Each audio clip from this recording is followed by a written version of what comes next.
संसार में घटित होने वाली घटनाएं दो प्रकार की होती है, भौतिक तथा आत्मिक। पत्थर, लकड़ी का एक टुकड़ा अथवा प्रकाश की एक किरणावली, ये सब भौतिक वस्तुएं हैं। किंतु विचार, भावनाएं तथा कामनाएं, ये सब आत्मिक वस्तुएं हैं। इन दो प्रकार की वस्तुओं के बीच किस प्रकार का संबंध है? इनमें से प्राथमिक या महत्वपूर्ण कौन है? पहले कौन आया था? जडह तत्व या चेतन तत्व, प्रकृति या आत्मा, मस्तिष्क या चेतना? कभी कभी इसी प्रश्न का किंचित दूसरे ढंग से पूछा जाता है। जोशीय जडह तत्व तथा प्रकृति की संपूर्ण सृष्टि को क्या आत्मा, मन, मस्तिष्क, ईश्वर जन्म देता है, अथवा आत्मा मस्तिष्क को जडह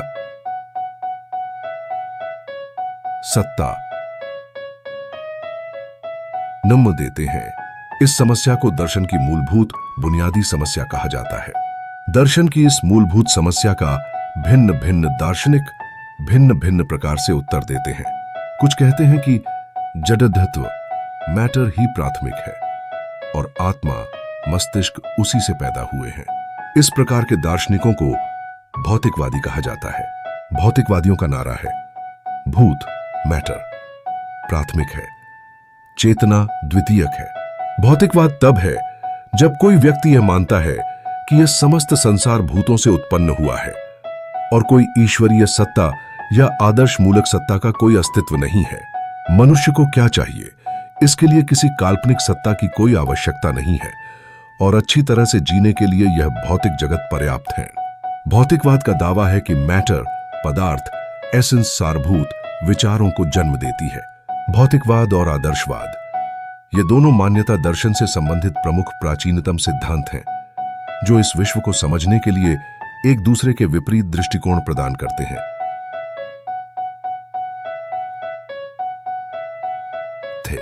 भौतिकवाद के अनुसार वास्तविकता केवल भौतिक वस्तुओं और उनके आपसी संबंधों पर आधारित है। इसे एक ठोस, मापन और वास्तविकता के रूप में समझा जाता है। भौतिकवादी दृष्टिकोण में मनुष्य की समस्त भावना और अनुभव उसके शारीरिक भौतिक अस्तित्व से जुड़ा होता है। आदर्शवादी या प्रत्ययवादी मस्तिष्क आत्मा को प्राथमिक मानते हैं और भूत प्रकृति की सृष्टि, दुनिया को वे गौण अर्थात मस्तिष्क की व्युत्पत्ति बतलाते हैं। उनके कथनानुसार मस्तिष्क या मन जद्द एक से पहले जन्मा है। आदर्शवाद का सिद्धांत यह मानता है कि विचार, धारणाएं और मानसिक अनुभव ही वास्तविकता के आधार हैं।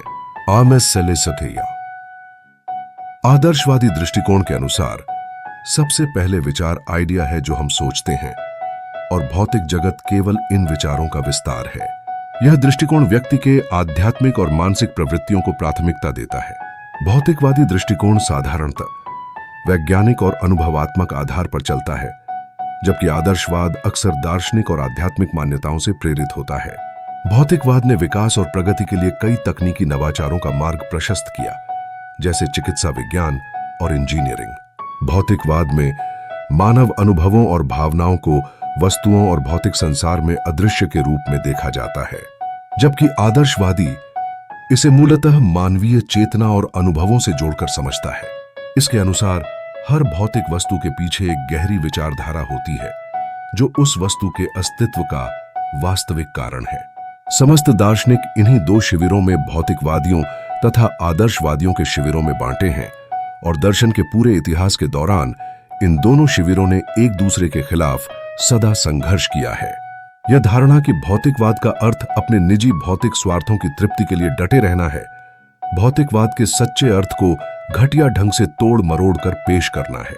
इस धारणा का प्रचार आमतौर पर कम्युनिस्ट विरोधी ही करते हैं, लेकिन एक पूरी शताब्दी बीत गई जब लुडविग फायरबाख तथा शास्त्रीय जर्मन दर्शन का अंत नामक ग्रंथ में एंगेल्स ने उन तमाम पूंजीपतियों की खूब खिल्ली उड़ाई थी जो भौतिकवाद का अर्थ खुदगर्जी, चाटुकारिता, शराबखोरी, मिथ्या अभिमान, इंद्रिय सुखों का भोग और काम वासना, लोलुपता, कृपणता, मुनाफे के लिए मरना, अनुमान लगाना, अर्थात संक्षेप में सब लोग जडत्ववाद को घृणित पापाचार बताते हैं, जिसमें स्वयं उनके निजी जीवन सदा लिप्त रहता है। और जहां तक आदर्शवाद का संबंध है, एंगेल्स ने कहा था कि पूंजीपति कहते हैं कि उसका मतलब सदाचार तथा श्रेष्ठतर दुनिया में आस्था रखना है, दूसरों के सामने इन सद्गुणों का ऐलान करना।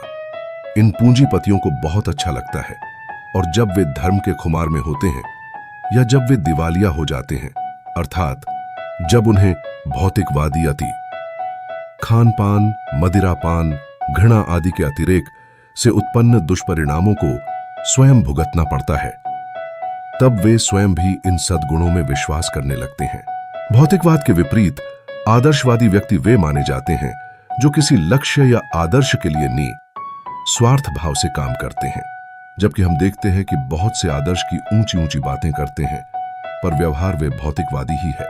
उनका ज्ञान शब्द मात्र रह जाता है।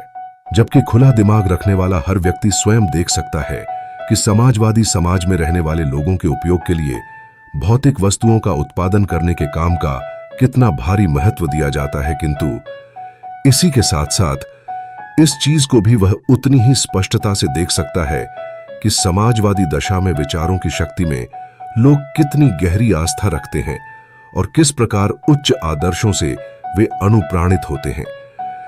कैसी के चीते हैं कहते। इस प्रकार भौतिकवाद और आदर्शवाद दो परस्पर विरोधी विचारधाराएं हैं जो हमें जीवन और वास्तविकता को समझने के लिए विविध दृष्टिकोण प्रदान करती हैं। इन दोनों के बीच संतुलन बनाना मानव चेतना के विकास में महत्वपूर्ण हो सकता है। इसलिए हमें इन दोनों तत्वों का सही समझ के साथ एकत्रित करना चाहिए।